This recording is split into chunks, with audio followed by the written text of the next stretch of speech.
बच्चों आज हम क्लास 2 हिंदी मीडियम की बुक से हिंदी का पाठ 7 जंगल में मंगल पढ़ेंगे। क्या पढ़ेंगे? जंगल में मंगल। इसे लिखा है रूबी फातिमा मोइन अंदाड़कर ने। ठीक है, चलो। एक समय की बात है, नंदनवन के सभी प्राणी उदास बैठे थे। शेर राजा ने सबकी उदासी का कारण जानना चाहा। शेर ने हाथी से पूछा,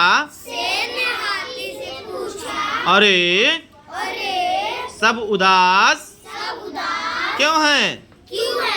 हाथी खड़ा होकर बोला, महाराज, मानो हमारे नंदनवन के पेड़ों की कटाई कर रहे हैं।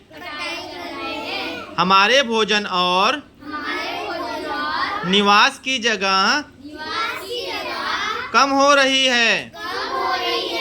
शेर ने कुछ सोचकर कहा,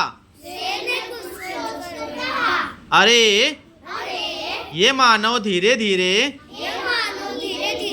हमारा सब कुछ छीन रहे हैं।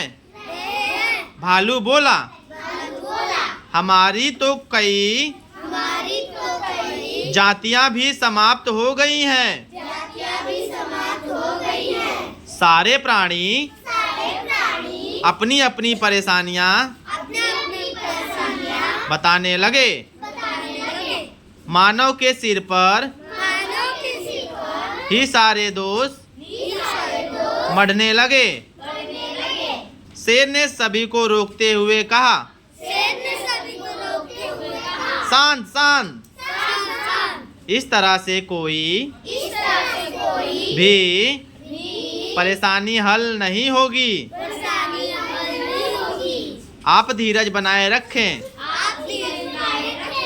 हम इस विषय पर आज ही कुछ उपाय सोचते हैं। सभी अपने अपने सुझाव एक एक कर सामने रखें। हाथी बोला, हमारे भी कुछ प्राणी मित्रों ने मानव बस्तियों में जा जाकर उन्हें बहुत परेशान किया है। नटखट बंदर ने कहा, हमें प्राणी मित्र संस्था को निवेदन भेजकर अपनी समस्या बतानी चाहिए और अपनी भी गलती स्वीकार करके माफी मांगनी चाहिए। वे जरूर कुछ करेंगे। यह बात सुनकर सभी प्राणियों के चेहरे पर आशा की किरण जग गई। ऐसा लग रहा था अब जंगल में फिर मंगल होने वाला है। और सारे जानवर क्या हो गए? एकदम खुश हो गए और जंगल में क्या होने लगा? मंगल।